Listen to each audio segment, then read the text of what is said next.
How's it going? Good evening, everyone. I'm so excited to be with you here once again. I hope you can hear me. I hope you can see me. We had a little bit of last-minute trouble with the stream tonight, so we are only on YouTube tonight. It's all right. All's well that ends well. I will be putting the stream up on Rumble after the show, as I have been doing in the past, and I'm going to share this link with Andy real fast. Right there at the end, too, I lost the ability to click on my browser, which is the end of the world if you're like trying to navigate a show and make sure you can read things and do things and little stuff like that. Let's see what you guys are thinking. Awesome. Wake Up Waverly says, smiley face with the cool sunglasses. Hello. Welcome. Glad you could make it. All right, you guys. I'm excited for tonight's show because it's been a minute since we had a live show and I feel a little discombobulated, but we'll get it together. We're going to talk tonight about Donald Trump. He's the topic of much conversation lately. We're going to talk about how Democrats think they control your kids. We're going to discuss what Miguel Cardona had to say about that. We're going to talk about a new rideshare service, and I think you guys are going to like this one. I certainly do, but I need to know more about it, and you'll understand why when we talk about it. Just know it could be a risk to your life to take a ride in this rideshare service. Very interesting. But the Uber lady, the super fancy woke DEI lady from Uber, got put on leave after she hosted a Don't Call Me Karen panel, so we'll get into that too. We're going to read what the New York Post thinks about Democrats' views on your kids as well. The FBI is still refusing to comply with a subpoena over the Biden bribery case. And let's see here, what else we got? Ooh, this is really good news. School choice could boost the birth rate among married couples, according to a new report. I don't know about you guys, but that is fantastic news to me. So we're going to unpack that one. And as the final cherry on top, we are going to discuss how Anheuser cannot stop losing. I am so excited for this one. I love to see it. I think that it couldn't happen to a nicer company. Oh, DeSantis is speaking right now. Good for him. Awesome. I can't wait for him to announce. He needs to make it happen. I am on tenterhooks over here. Let's go. Bud Light will be buying back unsold beer as well. We will just end the show on that one probably because yikes, guys. Yikes. You should have had a little forethought. Hello, Whisper. I hope all is well over there. Let's jump right into it. Now for everyone's favorite GOP candidate who is, quote unquote, very far ahead in the polls. Trump PAC has now spent more attacking DeSantis than backing GOP midterm candidates. Very interesting place to be. Former President Donald Trump's super PAC MAGA Inc., nice name, has now spent more money on attack ads targeting Florida Governor Ron DeSantis than it previously did on supporting Republican candidates in the 2022 midterms. Trump, who is the current frontrunner in the 2024 presidential race, has launched a series of attacks against DeSantis, who's expected to enter the race this week. I kind of expected it last week, but we'll see. We'll see what happens. MAGA Inc. has spent $15.3 million attacking the Republican governor and just $1,500 on supporting Trump. What? That shocks me, okay? So this is a Trump PAC, and they've spent next to nothing. I have more than that in my bank account right now. That's crazy to me. Why? I don't understand this weighted. So I was thinking it might be kind of a 4D chess move on the Trump campaign's part, which wouldn't surprise me. Well, it would surprise me because I think that Trump is very egotistical, but it's possible that they really do want DeSantis to win, and they think the best way to make that happen is by sliming him, dragging him through the mud. Maybe they think that if the Trump team does that, then the mainstream media won't feel a need to, and he'll be able to get one by them. Really don't know. Very interesting plan. I wonder who's strategizing this. I'd really like to pick their brain a little bit. Let's see here. In the 2022 midterms, the PAC spent $15 million to support Republican candidates in the key swing states of Arizona, Pennsylvania, Georgia, Ohio, and Nevada. Republicans lost Senate races in 4 out of those 5 states, with only Ohio Republican J.D. Vance securing a win. I don't know if you guys remember this, but Dr. Oz was running against an actual human vegetable, and he still lost. I mean, holy cow. Dr. Oz was endorsed by Donald Trump, but he still lost to John Fetterman, whom I don't know if you guys are familiar with John Fetterman. He should never have run. Like, his wife should not have pushed him to do that. But according to the mainstream media, Giselle Fetterman is a powerhouse. She's a secret weapon, and so is Jill Biden, who similarly pushed her mentally deficit husband into a position of extreme stress and a position of extreme responsibility and power. Unlike, according to the mainstream media, Casey DeSantis, who is a cancer survivor, a mother, and a wife, and who everyone is shocked and afraid has too much control because her husband relies on her. I was so grossed out when they wrote this article about Casey DeSantis, and I was like, okay, yes, if she were Jill Biden, she'd be getting lots and lots of accolades because she is that secret weapon, right? Giselle Fetterman, same deal. Not Casey DeSantis. She's an evil, horrible woman. She can't be trusted. Never mind that she literally just survived cancer and she's raising their 3 kids, and her husband trusts and relies on her input. As far as I'm concerned, that's the best way for a marriage to be, and I think she and Ron probably have the strongest married relationship of anyone in the race right now, and I do include people like Nikki Haley. I don't even know if Ramaswamy is married. Tim Scott, no idea there, but he just declared for president as well, Tim Scott, so he has Trump's full endorsement, so we'll see if he ends up as VP Scott. A spokesperson for DeSantis said the figures make clear that Trump views DeSantis as a threat. That is very hard to contest at this point. Both communists and Trump view DeSantis as probably the biggest threat. Interesting. There are these large ongoing expenditures against a non-candidate in Republican primary history, and that's all you need to know to draw the obvious conclusion. Governor DeSantis presents the best option for defeating Joe Biden. DeSantis political team press secretary Brian Griffin, I will never get over his name being Brian Griffin, told National Review. Sure. He's a DeSantis op. That's fine. MAGA Inc., which was first launched to support Republicans in the midterms, has made clear in a series of recent ads that it views DeSantis' past views on entitlement reform as a weakness heading into 2024. I want to stop you right there and tell you right now that if a Republican does not run on some kind of entitlement reform, this country is toast. And I do mean toast, 100% toast.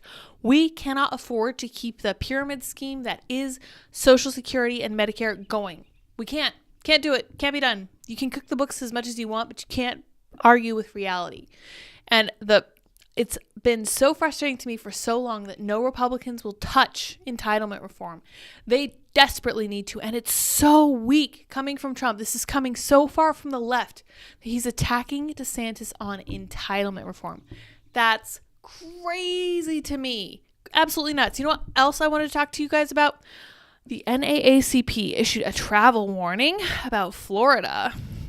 We're going to read what they had to say. NAACP issues a travel advisory for Florida, says the state has become, quote, hostile to Black Americans. Wow, what on earth are they talking about? The NAACP issued the formal travel advisory for Florida on Saturday in response to what the organization described as, quote, Governor Ron DeSantis', quote, aggressive attempts to erase Black history. Okay, we know what that means. That means he's not allowing critical race theory in AP classes in high school, and to restrict diversity, equity, and inclusion programs in Florida schools. We also know what that means. That means keeping books like Genderqueer off the shelves in school libraries. Still accessible to Floridans, still in bookstores, not off limits for any adults, not even off limits for any adults who choose to buy them for their kids. You can still do whatever you want, but your 5-year-old is not going to be able to read that stuff when they're at school, and teachers will not be able to teach from those books to kids who are, it was originally less than 3rd grade, and I think they've bumped it up since then. Thank goodness. That was not a strong enough education bill. Here, let's see what they have to say. Under the leadership of Governor DeSantis, the state of Florida has become hostile to Black Americans and in direct conflict with the democratic ideas that our union was founded upon. NAACP President and CEO Derek NAACP. Let's see where Derek lives. Okay, so he's not the one I was thinking about. There was another guy who was pushing this idea, and he actually lived in Florida. It was so interesting because he was telling other people who follow the NAACP and like what they have to say that they should not come to Florida. And I was just like, Sounds to me just like he wants Florida to himself. And honestly, I can't say I blame him. I'm issuing my own personal travel warning because I'm trying to keep the plane fare to Florida down as we're like traversing back and forth and figuring out where we're going to be living. Let's be real here. It's in everyone's best interest if no one goes down to Florida. I would love for blue state residents to stop fleeing to Florida. Texas Republican Senator Ted Cruz responded to the travel advisory, calling it bizarre and utterly dishonest in a Sunday tweet. No. Shh. Ted. Let everyone who believes and loves the NAACP stay out of Florida. Those are not the high quality people you want in your state, okay? And I include probably all the BLM Floridas in that, BLM followers in that as well. Those are not the kind of people who are going to fit in Florida. They're not going to be happy. They're not going to like the policies, okay? Probably is better if they stay out. Let's be fair. Dr. Bernice King, the youngest daughter of civil rights icon Martin Luther King Jr., responded to Cruz, "What my father would be deeply concerned about is the harmful discriminatory legislation in Florida." She doesn't know what she's talking about. She doesn't know what she's talking about. She is in lockstep with the NAACP, and it's dull. It just shows that she is not well read. This is not the first travel advisory the NAACP has issued over discrimination concerns. The organization previously issued a travel advisory in 2017 to people planning to visit Missouri. And I got to stop us right here and say, does anyone even remember what that was about? I certainly don't, and CBS is not going to enlighten us. In Florida, where tourism is a massive industry, an advisory could have a big impact for visitors. Around 137.6 million people visited the state in 2022, according to tourism agency Visit Florida. So, Florida is doing so well. Their economy is booming. People want to go there. They're open for business. And CBS is now trying to weaponize that against them on the side of the NAACP, saying that people who like what they have to say should not go to the state. I'm just saying, Florida is a massively successful red state that's been run really, really well by a really competent governor, and even CBS appears to be admitting this. Equality Florida issued its advisory after DeSantis signed the Don't Say Gay bill. We know this is called the Parental Rights and Education bill, right? We all know this. It's not even up for debate. But of course, sites like CBS will never ever tell you the actual name of the bill. They just called it the Don't Say Gay bill. That law, along with additional proposals being considered, have turned the state's classrooms into political battlefields. No, all they've said is that you can't teach your politics in the classroom. If anything, it's done the opposite of what Equality Florida has just said here. Is telegraphing to LGBTQ families and students that they are not welcome in Florida, the group said at the time. The League of United Latin American Citizens advisory cited strict Florida laws dealing with immigrants. Oh no. Organization's president Domingo Garcia called the new immigration laws hostile and dangerous. Oh no. Saying they presented a clear and present danger to Latinos. No, it's not Latinos, and it's incredibly bigoted for you to lump in all Latinos with illegal migrants. I had Hispanic friends when I was growing up, and they did not have time for illegal migrants. They came legally, they put in all the work, and you better believe me, they feel strongly about people who skipped the line. Florida is a dangerous, hostile environment for law-abiding Americans and immigrants, Garcia said. Oh, the humanity. Oh my gosh. Okay. Anyway, so I just want to point that out to you guys about Florida. They are catching all kinds of heat from the NAACP. I think it's fantastic. Let's keep this up for sure. Andy says he has a tweet for us. Let's see what this tweet says. Trad Queen Story Hour is live tonight. Uber launches a new service, Uber Mercenary, offering armed drivers, but is it cyberpunk enough? Yes, that will be one of our later stories. You guys are really going to like it, I think. I will ask you what you think about it. Guest tweet by Andy Leiterman. This headline is a lie. Technically not a lie. I appreciate it. Andy says, due to a technical error, tonight's show will be only streaming on YouTube. We should be back streaming on Rumble Video tomorrow night. Yes, indeed. So we thought we were paid up in the department that allows us to stream to different sources, and apparently not. And I should have known to come in a little bit early tonight because it's Monday and make sure that everything's in working order, but I was running late this evening. Very nice evening. I was enjoying being out with Dot. All right, guys, here we go. Democrats to parents everywhere. Your kids belong to us, not you. I personally love the New York Toast. The New York Toast's editorial board. They have great news on toasted breads. Just kidding. New York Post editorial board. And this is from their editorial board. And we're going to look at some recent instances of Democrats saying this. And I, because they forgot this tweet, have pulled up this tweet from Miguel Cardona. And he got ratioed. Holy cow, did he get ratioed. He got blasted for this, but it's right in line with what everybody else is saying. So I completely understand why he said it. He's like, oh, this is a hip thing to say. Better jump on board. Well, guess what, buddy? Normal Americans don't like that. In fact, Americans across the aisle agree. You don't own their kids. It doesn't matter whether the parents are red or blue. They hate the idea that the control of their own kids is going to someone else. They're the ones who stayed up all through the night for the first 4 months of life and then beyond with their kids to make sure they were nourished and happy and healthy. They do not have their kids for 8 hours a day. They have their kids for a majority of every day, every summer, every holiday. Parents have a huge vested interest in the actual DNA replicants of themselves. It's not an actual DNA replicant. It's part mom, part dad, blah, blah, blah. You guys know this. You're not dumb. But yeah, obviously, parents care much more than teachers, than certainly a heck of a lot more than Democrats in general. Your kids belong to us. Psych. Wrong. Blue state progs keep screaming the quiet part out loud. Your kids don't belong to you. Tommy Hoyle, a Democratic New Hampshire state legislator. New Hampshire is a weird place. I mean, weird. Even the conservative people, maybe it's because they're super, super far out libertarians, or maybe because they don't have enough oxygen going to their brains. They're very strange up there. I appreciate and admire their freedom for sure, but they have Democrats up there that are especially strange. So let's hear what this Democrat from New Hampshire has to say. In just the latest example, a parent urged him to back a bill demanding schools not withhold info about their kids from parents, i.e. no more secret social transitioning or woke brainwashing. Hoyt's remarkable response: do you know why children's results tanked during COVID? Their parents were incompetent teachers. Do your children a favor. Let the teachers teach and shut up. You're clearly no professional. This politician literally told a constituent to shut up. They're a different breed in New Hampshire. I'm not joking. Set aside the obvious self-serving lie here. Remote learning, demanded by teachers' unions and their legislative lackeys like Hoyt, wrecked the scores, not parental concern. Far worse is the contempt for parents, all too typical of Democrats today.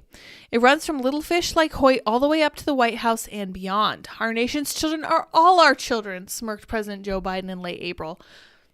I don't even have enough kind words. I don't have enough non-profane words to express my contempt for this idea.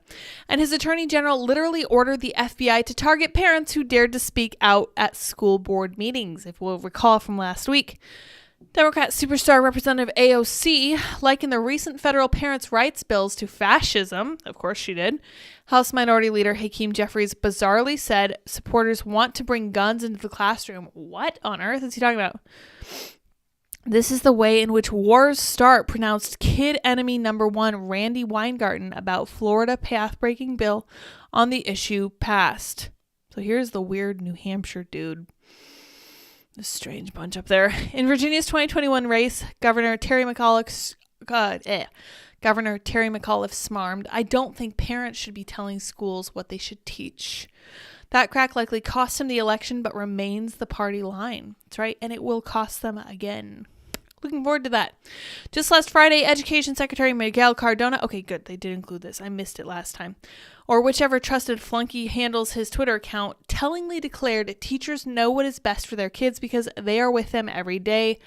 We must trust teachers, unlike parents who aren't with their kids every day, including weekends, including summer, including holidays, including in the dead of night, from the time they're born until the time they're like 18, and then sometimes beyond. In other words, it's as close to core progressive policy as it can be. Dems plainly think your kids belong to them to indoctrinate or worse. Every screech and scream as parents fight them just shows us more clearly and shows that the good guys can absolutely win this battle if they keep the pressure up. Entirely correct. So since they mentioned this tweet from Miguel Cardona, we're going to look at the current ratio. And I tagged watch ratio in this one. I said, I genuinely don't think I've ever seen an 8-to-1 ratio before. Truly incredible. It is now closer to 9-to-1. We have 18,000 comments and just over 2,500 likes on this tweet. Teachers know what is best for their kids because they are with them every day. We must trust teachers, blah, blah, blah, blah. Let's get a smattering of the samples on these tweet responses. You deserve the ratio, yet I am pleased you went mask off. I said, absolutely. Corey, parents know what's best for their kids. Delete your account, 100%. Mises Caucus, socialists regard your property as their property, but even more nefariously regard your children as their property, 100%. Entirely correct. Corey again, whose kids? Corey again, they aren't your kids. They aren't their kids. Sarah says, honey, they are not the teacher's kids. They aren't the community's kids or the state's kids. They are the parents' kids, and parents know what is best for them. GFY, which is a not very nice way of saying stuff it. Redheaded Libertarian says, I'm just here to add to the ratio, 100%. Drew Hernandez says, okay, groomer, with eyeballs. This is not sitting well with the parents. People don't like this. I'm sorry. This is not a winning issue. In fact, let's take a peek. Parents respond to kids belong to... I don't know if we'll be able to find anything with this one. Here we have from The Atlantic in 2013. Thank goodness kids do belong to their parents. Interesting.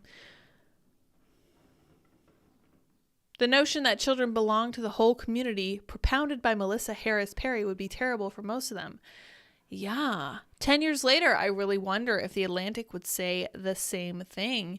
Here in 2016, critics were slamming other people. Here in 2013...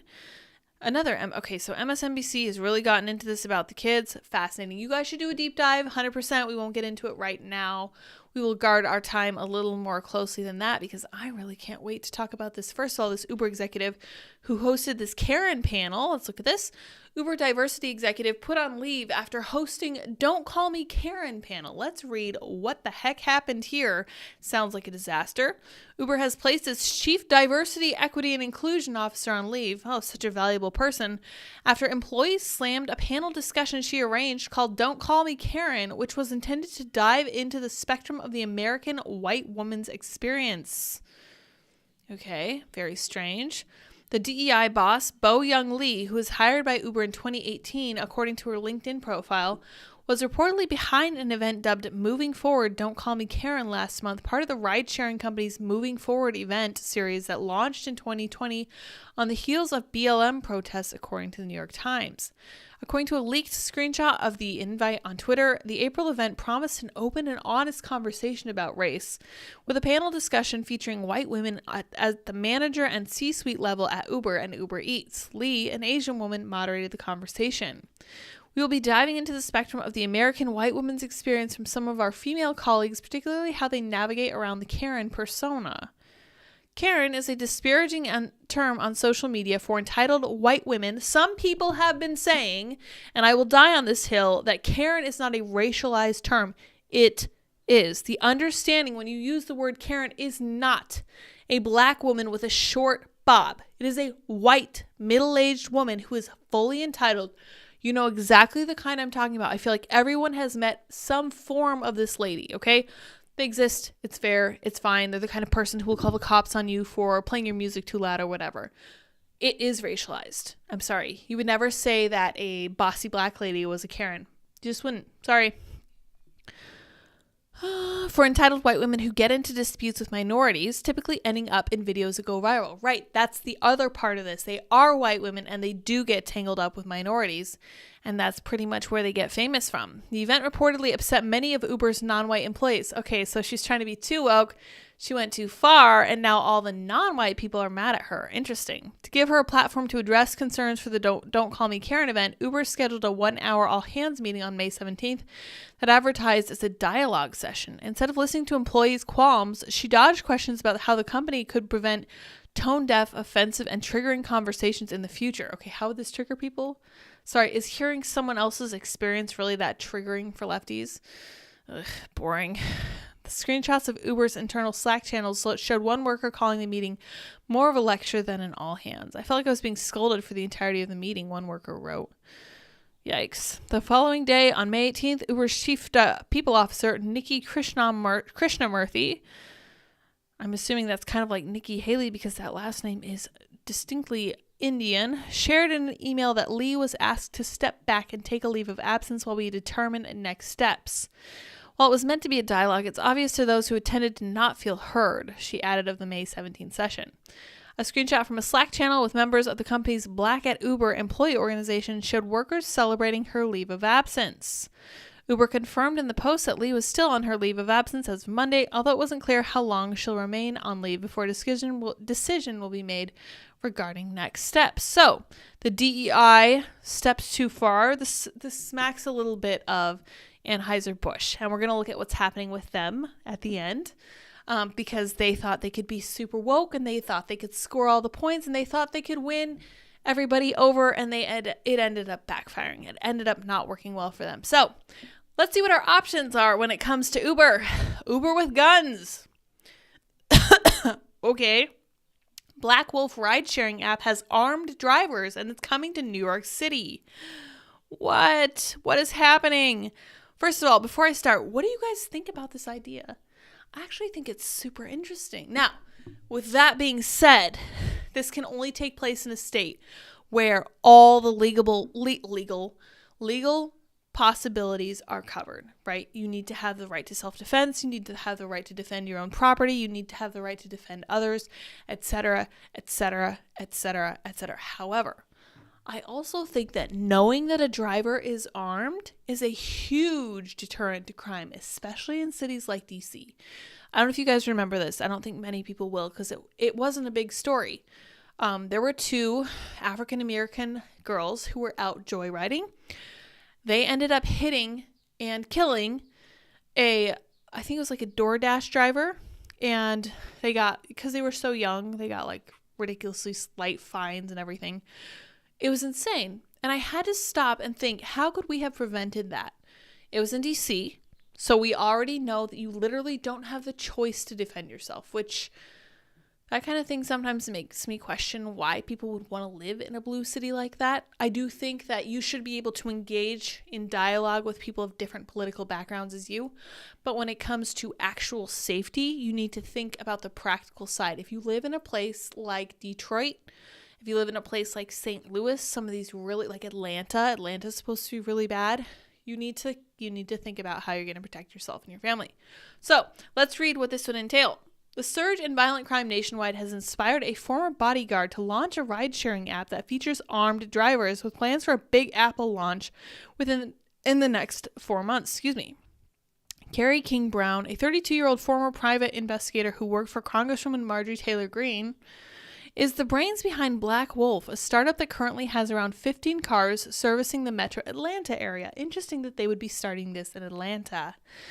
Who are mostly on the news getting robbed, getting raped. The average person, Brown told Atlanta News First. What I'm creating is a necessary evil. It is a necessity. In a week since it has launched, there have been some 80,000 downloads, according to Atlanta First News. This is popular as heck.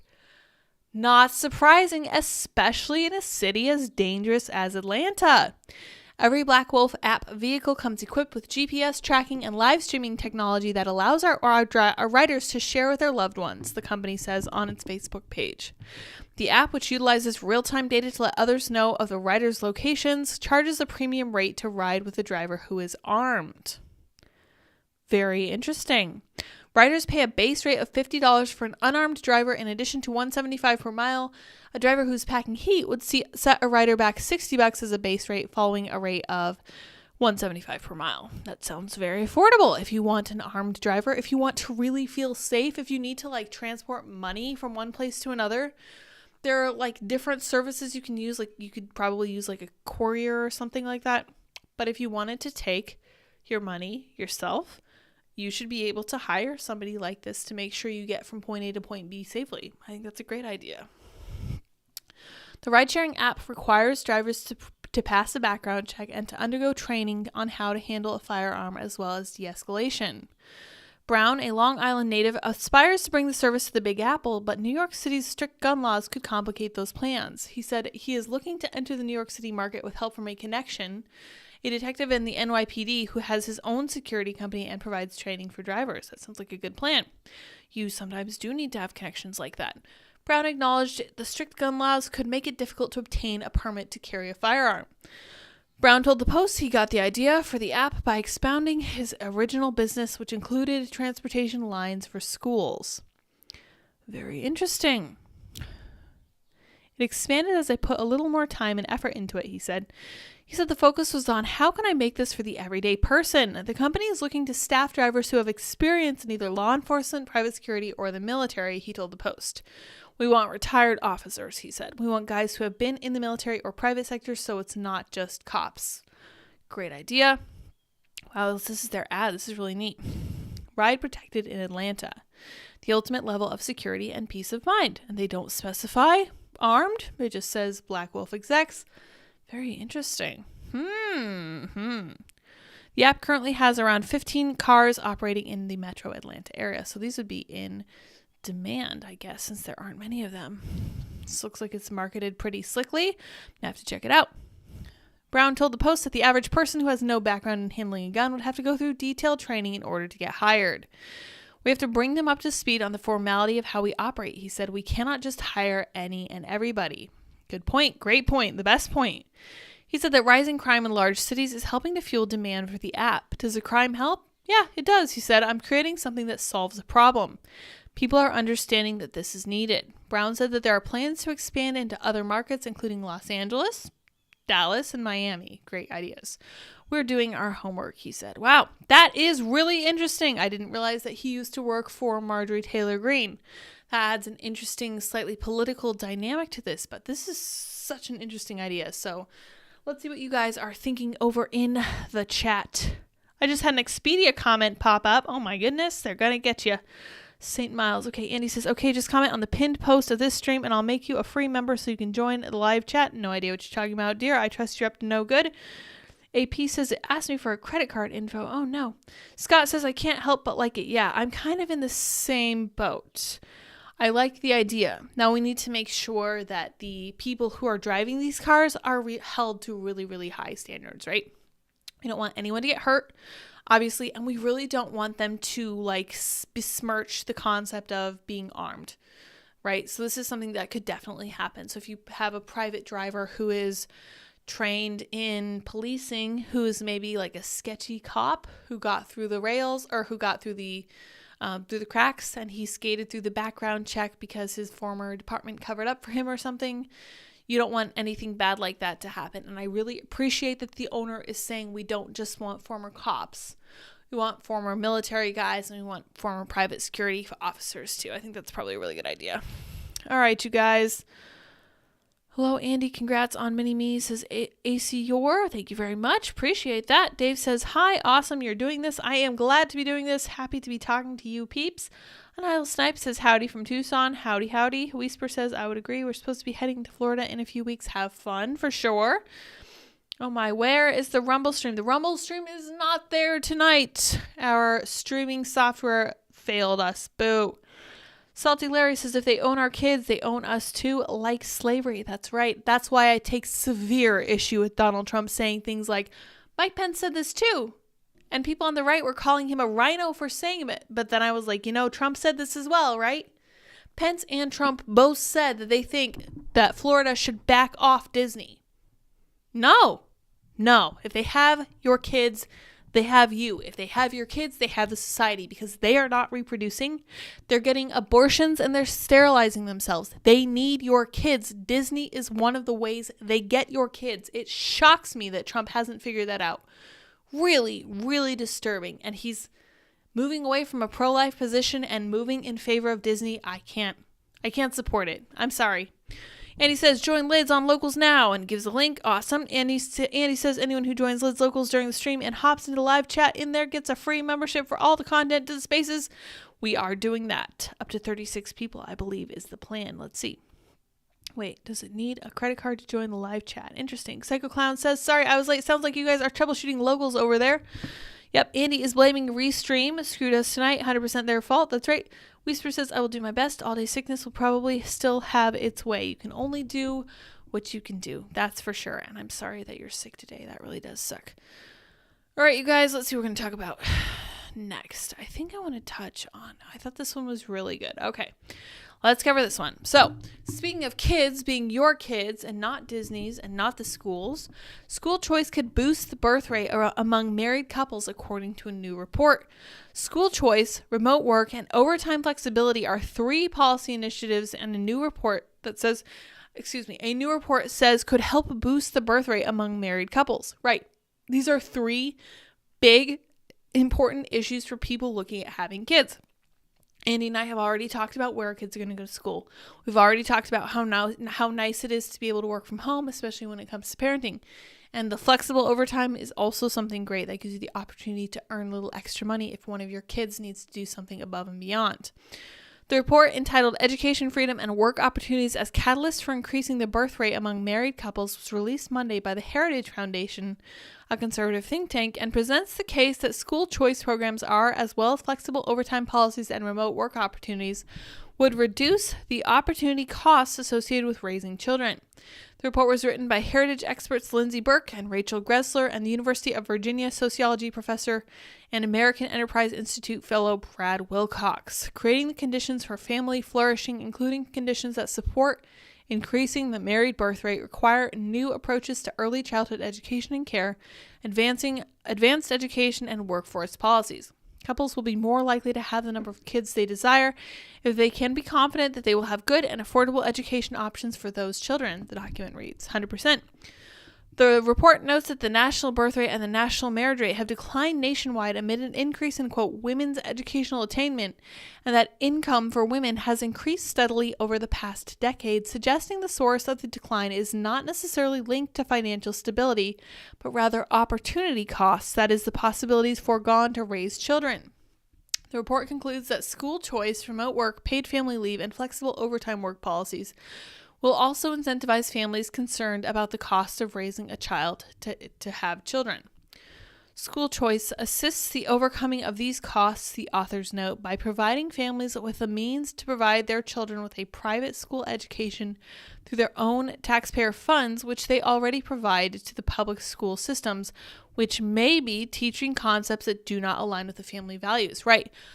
I and all 5 of my siblings were homeschooled or attended homeschool co-ops or homeschool light versions of like charter schools. The last 2 years that I was in high school, we went to a charter school that had just started that had very strong roots in homeschooling and Christian background. And that was a great option for us. But it always really bothered me that my parents paid into the public school system with their tax dollars and literally never used it.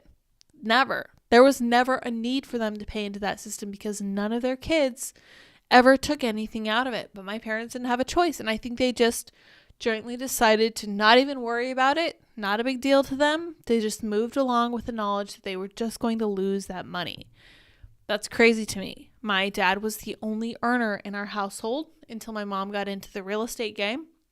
And then they were like, they could have really saved some serious money if they'd been given the option to, for example, have a voucher to send us to a different school or to go to a homeschool co-op or to get a certain tutor or to take like private lessons in Spanish. And that is not something to be overlooked. This is really something we should consider. But I love the Heritage study, but I have to say, I don't think the people in charge of most stuff are interested in people having more kids. I think they are interested in keeping people demoralized and keeping people from reproducing and keeping people working. I will never forget when Janet Yellen was talking about how important abortion is to keeping women in the workforce. And I just had to stop and think, that's just evil. It's just evil. That's unacceptably wrong. But for whatever reason, they think it's fine for them to say, well, we need to keep the wheels of so-called capitalism still turning, even though it's now more corporatism and cronyism than anything else. But she thinks she has the right to say you should actually kill your kids because that will enable you to get back to making money for these companies. Wild, disturbing, disgusting, soulless, satanic, but I repeat myself. Research indicates that children attending private schools, especially religious schools, are more likely to get married as adults and more likely to stay married. Interesting. The benefits of education choice accrue to some of the most important aspects of families' lives and could increase the marital birth rate. That just sounds like it's overall good for everybody, all the way down the line. In addition to adopting school choice, the report calls for eliminating regulations on childcare and preschool providers, amending the Fair Labor Standards Act to encourage more employers to provide on-site childcare services, and enacting several reforms to the federal student loan system aimed at reducing debts that could discourage people from starting families. Pursuing new, common-sense approaches to education reform and work-family policies from early education and care through higher education and workforce flexibility will encourage the conditions for family flourishing and increase the married birth rate. The report conclusion reads, public policy should support families as they form and grow and can do so through reducing government regulatory overreach, yes, by directly funding students instead of institutions, and by removing barriers to a flexible workforce. Ultimately, these reforms support families as they nurture their children to become productive members of a free society. That's right, and that sounds very nice, but I have to say, like I said earlier, I don't think the powers that be want us to be a free society. I don't think they want us to be happily married. I don't think they want us to even really be meaningfully and gainfully employed. They just want us to be cogs in the wheel, cogs in the machine. That's all they care about. So it's really good that the Heritage Foundation went through and studied this stuff. I think that's awesome. In fact, let's see if we can pull that up. Yep, education, freedom, and work opportunities catalysts for increasing the birth rate. Awesome. I love that so much. Cool. I think I'm going to share this on Twitter because I think it's great. This is something that's so important, and I'm so glad this is something they've been thinking about. If you guys haven't been paying attention to the Heritage Foundation, they are doing good stuff over there. They really, really are. Like, they are. That was where Tucker gave his final speech that everybody went then and watched.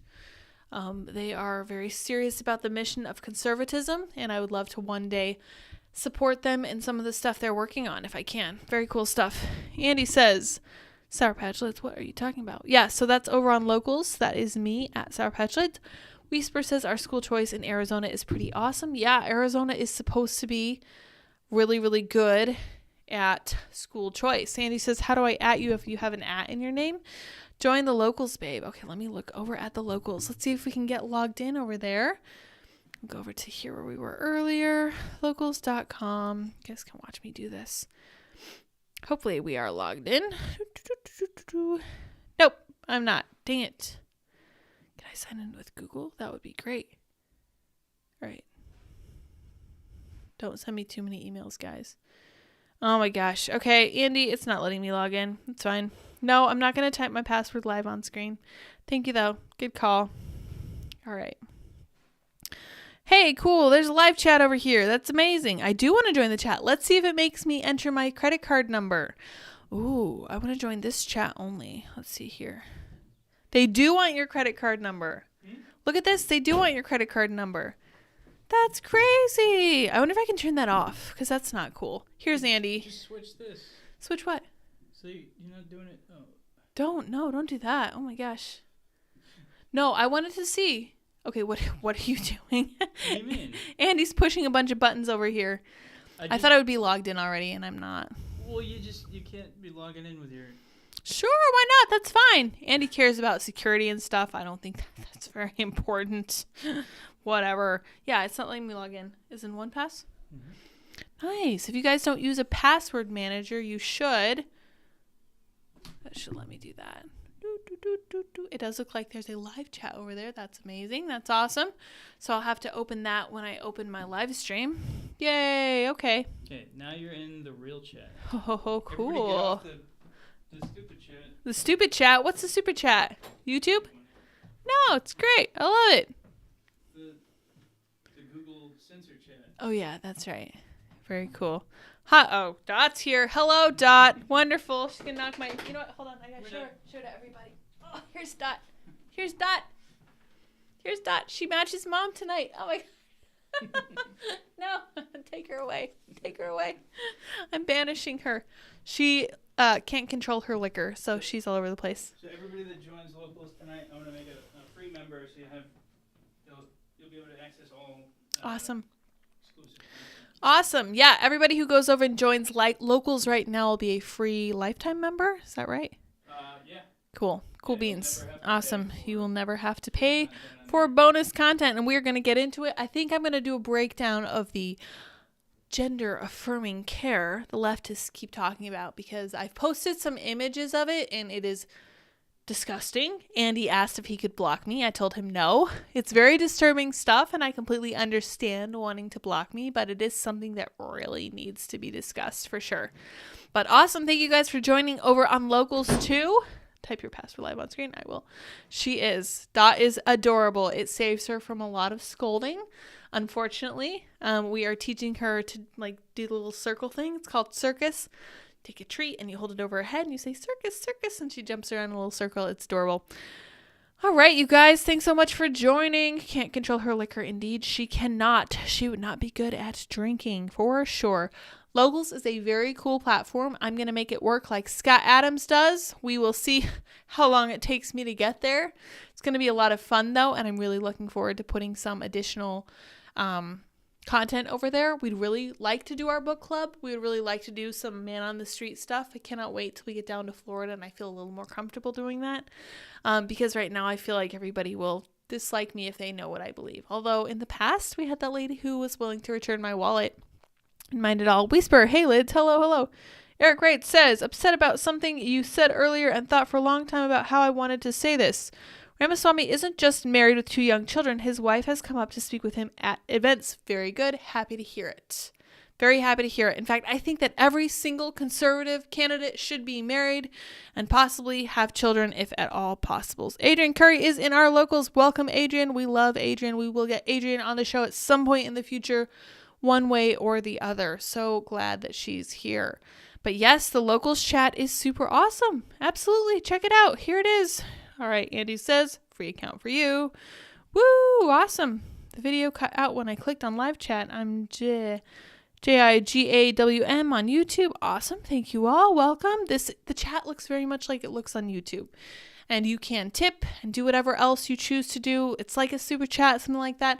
Rumble calls them like super shouts or something, which is really interesting. No, they call them rants. Rumble rants. Right, okay. It's not a super chat. It's not a super whatever, super Rumble. They're not ripping off YouTube. They're just using a slightly different way. Locals I think is going to be a lot of fun to mess with, and I can't wait to put more over there. I wrote about a topic that people hate me for. I wrote about how I'm concerned about losing in 2024.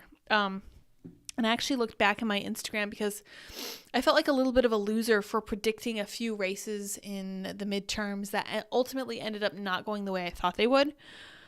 But I looked a little bit further back and I found an Instagram video where I was talking about how I thought that the red wave was petering out. And everyone was like, oh, you're being a defeatist. And I was like, no, I'm not being a defeatist. I'm warning you that if we don't find ways to make this happen, we're going to end up losing. And we did. So I feel like I'm not actually that bad at predicting the future.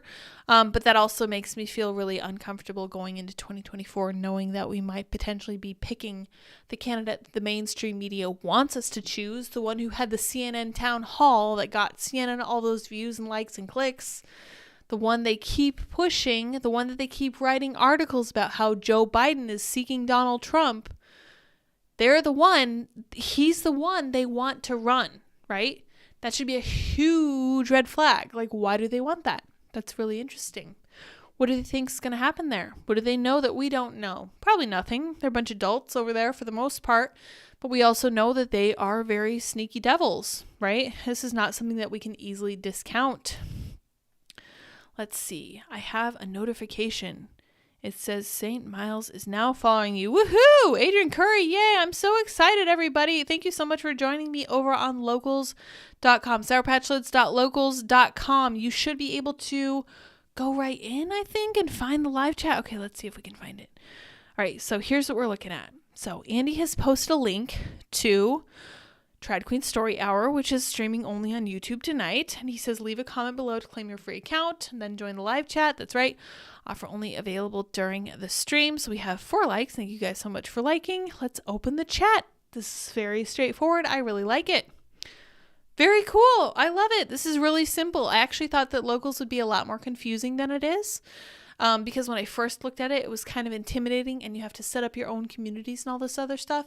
Looks great. I'm stoked to use it. Really, really glad to use a different platform other than YouTube, other than the Google approved censorious nonsense. Welcome, St. Miles, says Andy. Let's see if we can see where I wrote what I wrote. So we have my news feed. I don't think it's going to have anything in it. Yeah, okay, so we have tonight's stream. Yep, Andy posts, Dip effortlessly fends off furious dot attack. It was crazy. This is our first members only exclusive content. What kinds of exclusive content would you like to see here? We have what Andy is doing all my PR. It's fantastic. This is, of course, an AI generated image. I certainly don't look like that anymore if ever I did. Please resubscribe on Rumble. Heads up, please check on Rumble to make sure you are currently subscribed to the SourPatchLyds channel here. Rumble.com/c/SourPatchLyds. Due to a quirk in the Rumble channel creation process that we probably should have known about, but I think needs to be fixed, we've had to move the existing videos to what is technically a new channel on Rumble, so you'll need to resubscribe on this one. Thank you for your continued support. That's right. We have 143 subscribers on Rumble last I checked. And here we have, here's Bethany, here's me. We are both looking our absolute best in that thumbnail that Andy chose for us. All right. And then I am hawking. Okay, guys, I really want to push this a little bit and then we'll touch on Bud Light and then we'll be done. I only need 100 listeners to be able to advertise on my podcast, which I'm going to double check and make sure is on Apple Podcasts after tonight's show. Thank you for reminding me, user whose name I don't remember off the top of my head. Very important to be across as many possible platforms as we can. Since we're on Spotify, we're definitely on more than one. I know that we're on Google Podcasts. We're on Spotify, obviously. Just going to double check if we're on Apple. This is where you go to hear the audio-only version of this. Because I read the majority of most of these articles, there's not a huge, heavy visual element. You can listen while you're doing your chores. You can listen while you're outside. You can listen over the course of the weekend when I know podcast content gets a little light over the course of the weekend. Go over, check it out. Search Trad Queen Story Hour with SourPatchLyds and you will find me there. And I will enjoy seeing what you guys have to say over there. Big Pappy was my first supporter. So appreciate his help. Yes, I am concerned about 2024. No one seems to care that real conservatives are really concerned about this upcoming election. It's fine. I'm okay not being popular. I'm just a little bit worried about the future, especially with a kid on the way. All right, let's talk about this. Anheuser-Busch gets corporate equality index score suspended over Dylan Mulvaney controversy. Holy cow, what happened here? Wow. I cannot handle these ads for this site called Temu. Look at this weird, I don't want to know what this is, but I kind of want to click it and find out. Maybe that'll be like our bonus content where we click it and see what these products actually are because they look absolutely insane, but they make me so curious. I'm scared. I'm really scared to know, but I'm so curious. Anyway, Budweiser. The Human Rights Campaign, once the leading LGBT advocacy group, suspended its equality score for Anheuser-Busch in light of the fallout after one of its brands partnered with the transgender influencer whose name we will not mention here, even though we already did. Anheuser-Busch previously had the corporate equality index score of 100, which is now suspended for the next 90 days after the company did not reinforce its support of Mulvaney when it faced backlash for its partnership. The company sent one personalized can to the activist, who subsequently made 2 posts with the can. Backlash soon began within the company's customer base. The senior marketing officials involved were then put on leave, and a third-party ad agency was cut ties with. The brand has also reportedly hired a lobbying firm with GOP roots, Origin Advocacy, in order to rehabilitate its image. It's not going to work. Human Rights Campaign sent a letter to Anheuser-Busch announcing its score suspension and is allowing for a 90-day response period for it to earn back its score per letter obtained by USA Today. So, Anheuser now has 2 options. They can either reinforce their support for their trans activists and lose the remainder of their base, the people to whom they sell products, the people who pay them money, or they can continue the road they're on and stay losing. I guess technically there is a third option where they apologize full-heartedly to their actual market base, and some of them will come back. But I feel like they've done exactly the wrong thing right down the line. They haven't really responded to calls from the right. They haven't fully disowned this trans activist. And now the Human Rights Campaign is calling them out for it. And it couldn't happen to a nicer company. They knew what they were doing at the time. They put a lady in charge who thought that everybody who bought Bud Light was a frat boy image. She was talking about how she wanted to rehab the image of the company away from the people who actually bought the product. Didn't end up working out well for them. And now the Human Rights Campaign is calling them out for it. Is it campaign or commission? I think it's campaign. Yeah. HRC, who is not Hillary Rodham Clinton. That's right. Human Rights Campaign. They sent a letter. That's right. The beer company previously scored perfectly in all 4 categories: protections from workplace discrimination. Good. That's fine. Whatever. Inclusive benefits, inclusive culture inside and outside the workplace, and responsible citizenship when it comes to the LGBT employers. This is ESG. This is ESG. This has nothing to do with the shareholders. This is actually not good for their bottom line. But they do it anyway because I'm not even sure why. If you guys can tell me why, let me know in the chat. Let me know on the locals chat. Either way, I don't get it, but they follow through with it. Let's see. The beer company, yep. Now it stands a chance of getting its score docked. Good. Neither the HRC nor Anheuser-Busch responded to the Washington Examiner's request for comment. They're probably sick of talking about this stuff. At least Anheuser probably is. The activist claimed to have been worn down by the backlash stemming from the partnership with Bud Light. The advertising collaboration kicked off last month, greatly increasing the influencer's public profile. As a result, Bud Light sales went down for a 5th straight week, with its sales falling 23.6% for the week ending May 6th compared to numbers recorded in 2022, according to a report citing data acquired by Bump Williams Consulting and Nielsen IQ. Man, this is just going from bad to worse for them, and I think this is great. Okay, so we're going to end on this note. Bud Light to buy back unsold beer following the trans activist crisis. Yikes. Bud Light has reportedly told wholesalers it will buy back unsold cases of beer that are past their expiration dates, as sales of the Anheuser-Busch owned brand have lagged behind its disastrous marketing partnership with a transgender influencer. And I just have to say, I actually think that this is the right thing to do. I think that this is fully fair. They made a marketing mistake that's affecting the people who sell their product. And that issue is going to be passed on to people who had nothing to do with the marketing choice. So, good on them for stepping up and saying, okay, we're going to buy it back. Don't worry about it. We got your back.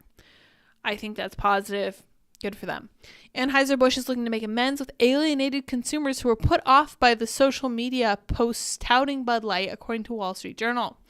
The company is planning to have Bud Light sponsor a veterans group for the first time ever, the Journal reported. Wow, really? They never supported like a veterans group before they chose to sponsor this trans activist? Wild. The company is planning, right. The brand will also be promoted in commercials that will play heavily on themes such as football and country music, according to the Journal. Right. The trans activist, who amassed a following of millions on social media, who tracked their transition from a man to a woman, and here, the New York Post, whom we thought was a conservative bastion, is using the female pronoun for this male activist. Fox News is very similar. I actually wanted to read that story about Fox News being super gender bender friendly, but we won't get into that tonight. We might touch on it tomorrow. Track the transition from a man to a woman transition during the COVID pandemic.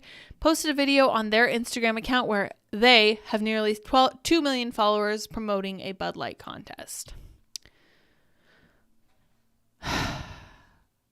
They were given a specially designed commemorative can of Bud Light that included their likeness. And this is me correcting each time the New York Post chooses to give this person what they want, to give them this special preference.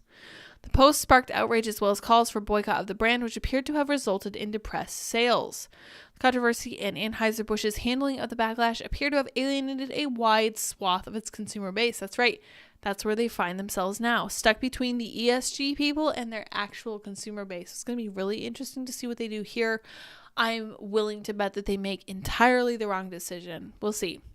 While conservatives vowed to boycott the company's brands, LGBTQ advocates accused the firm of capitulating to the outrage aimed at the activist. Fault has led to 2 of the company's top marketing execs being put on leaves of absence. Nationwide retail sales of Bud Light dropped 23.6%. Right, we read that there. The other page. Those include Budweiser down 9.7% versus 11.4% drop a week earlier. Wow.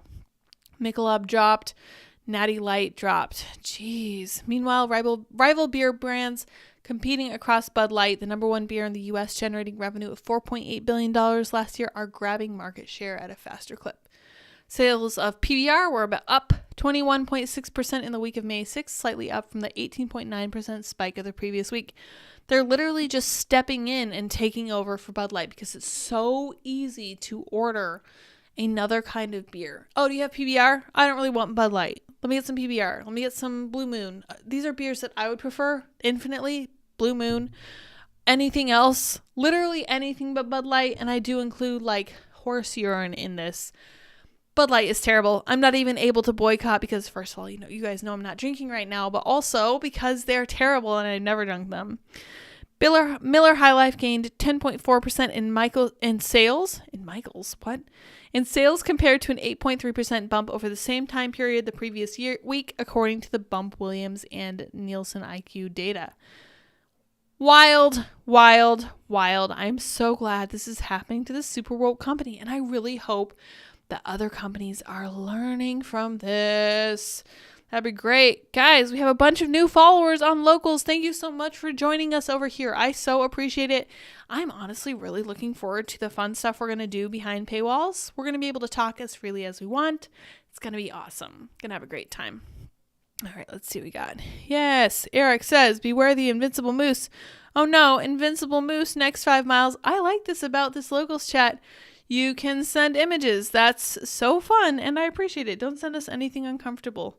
I'm sure you probably can't. Making a moose of a situation means bad news for the other guy. For sure. Meese are terrible. Terrible news when it comes down to it. All right, you guys, I am beat. It's time for Timcast IRL anyway, so go ahead and head on over to there. Make sure you join me on Locals starting tonight. I'm about to end the stream. If you don't join now, you won't be able to be a free lifetime member. Andy is going to make that happen to you, to you. That sounds like a threat, doesn't it? Anyway, definitely join us over there. I will see you all next time. Until tomorrow. Bye, guys.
How's it going?